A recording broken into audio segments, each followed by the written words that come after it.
Part 3. You will hear two students called Jane and Kieran talking about books. First, you have some time to look at questions 21 to 25.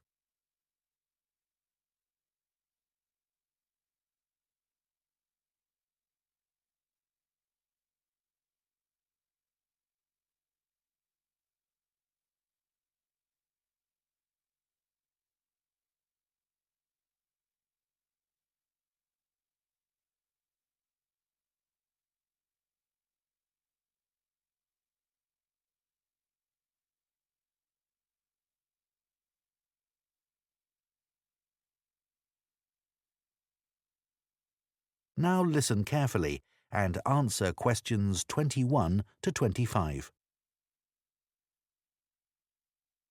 So, Jane, you'll be off to Denmark soon to do your work placement. Yes, I'm really looking forward to it. And I've just started packing up all my books to put in storage. Well, I hope they don't get spoilt. It's okay. My grandfather works in a bookshop, and he told me how to pack them. Oh, that's helpful.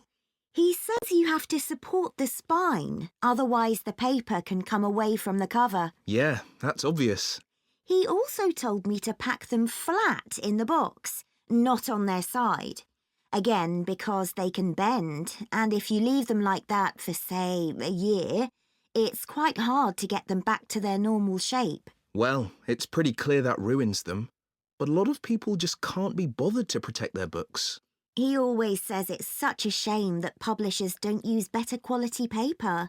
It's the acid in the paper that causes the problem, isn't it? Yeah, that's why old books go yellow. You know, some of the books my grandfather's given me are like that already. Oh. I should dump them really if they're going to deteriorate further, but I'd feel bad. They'll always remind me of him. He's quite a collector, you know. Well, if they're important to you. Yeah, I'd regret just throwing them away. You know, maybe it's because I was taught to treasure books, but I hate seeing students force open the pages of paperbacks. They press so hard they end up breaking the spine. I know. But unfortunately, paperbacks aren't designed to last a long time, and people know that. Hardbacks aren't quite as weak. Yeah, they're different, I suppose. But I still don't think people value hardbacks like they used to. Well, they aren't decorative, are they, like other objects? Plus, nowadays, people don't keep them out on shelves as much as they used to. That's such a pity. When I visit someone, if they have, say, a colourful book on a table, it's the first thing I'm drawn to. I agree. And book covers can be a work of art in themselves. Some are really eye-catching. I've always been taught to handle books carefully. If you watch someone take a book off a shelf, well, they usually do it wrong. Ah, my grandfather says you should put your hand right over the top of the book. Or, if you can't do that, pull the other books on the shelf aside so that you can hold the whole cover. When did you learn all this?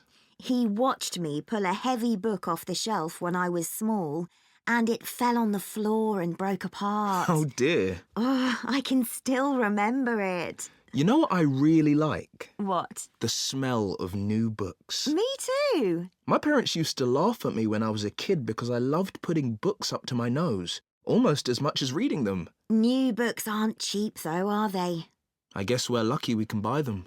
My grandfather stocks second-hand books as well as new ones, and they don't smell quite as good. Before you hear the rest of the discussion, you have some time to look at questions 26 to 30.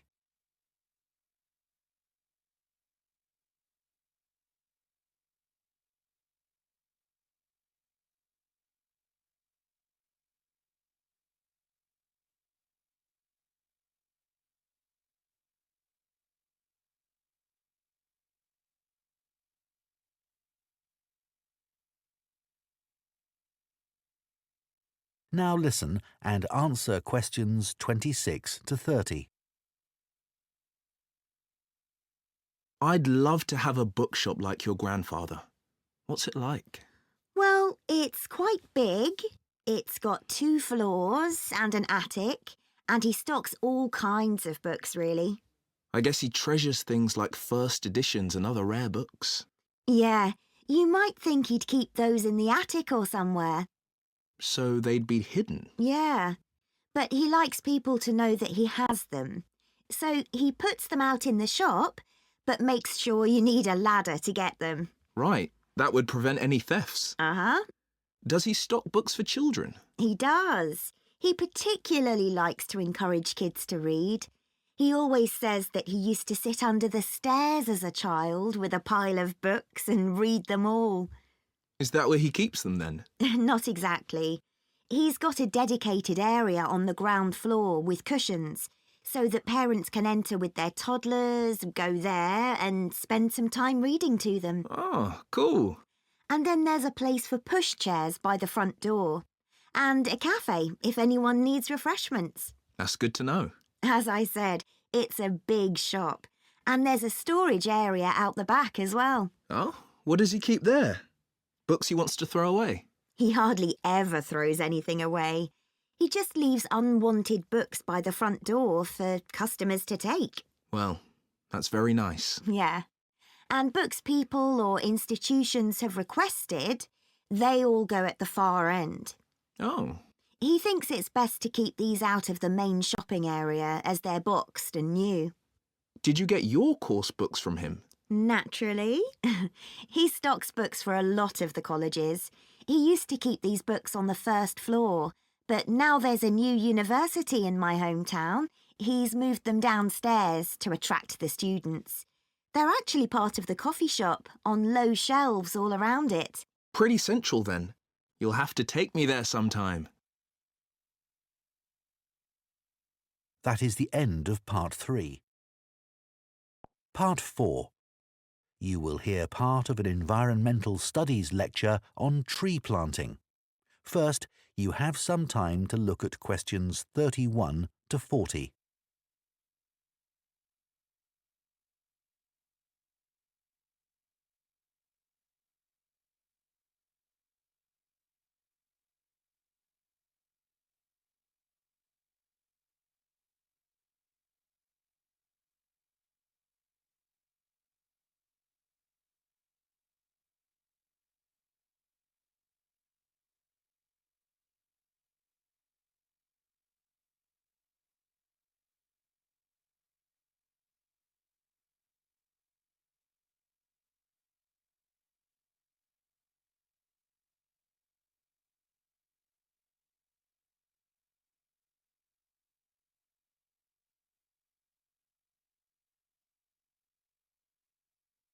Now listen carefully and answer questions 31 to 40.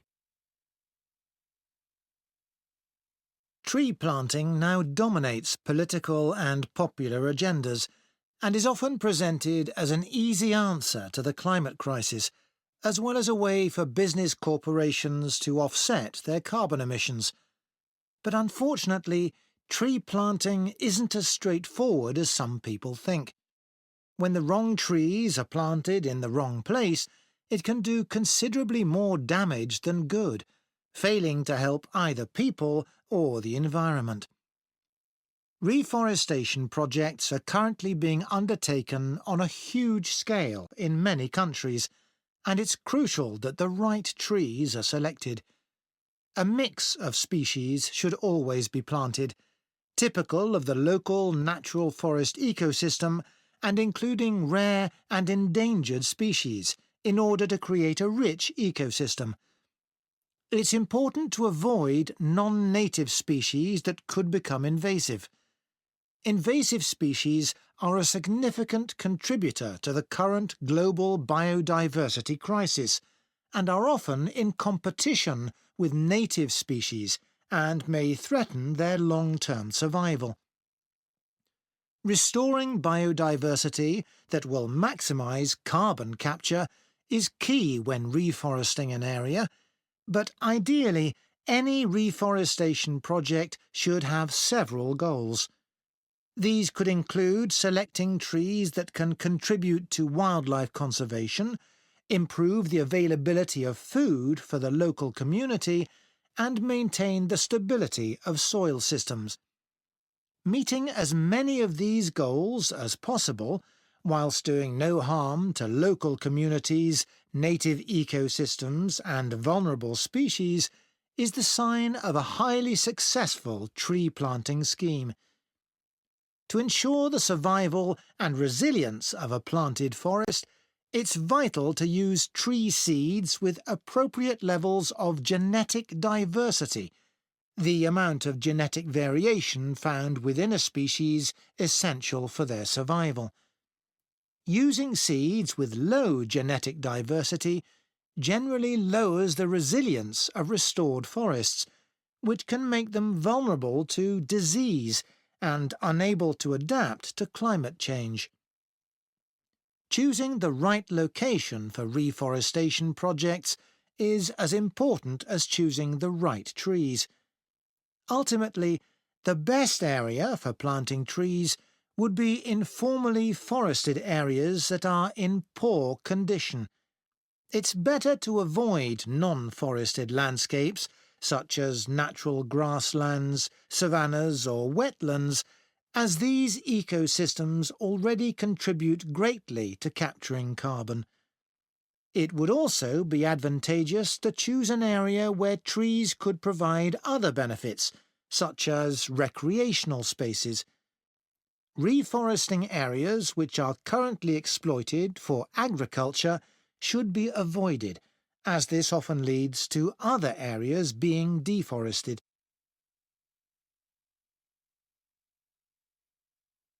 Large-scale reforestation projects require careful planning. Making the right decisions about where to plant trees depends on having the right information. Having detailed and up-to-date maps identifying high-priority areas for intervention is essential.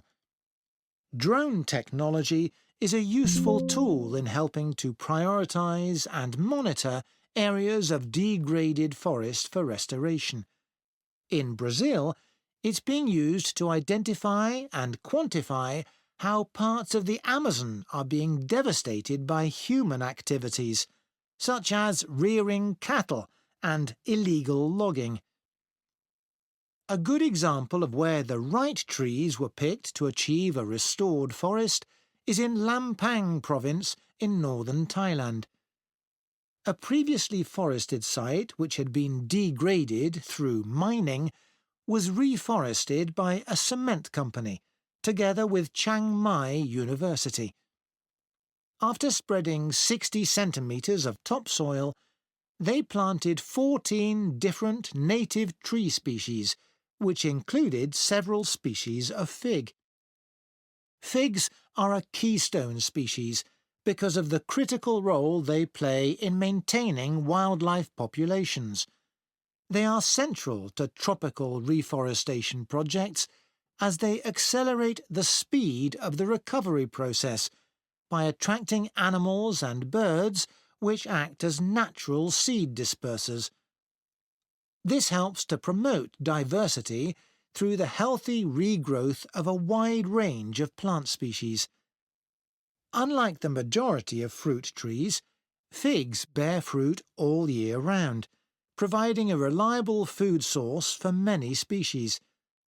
At this site, for example, after only 3 rainy seasons, monkeys started visiting to eat the fig fruits, naturally dispersing seeds through defecation.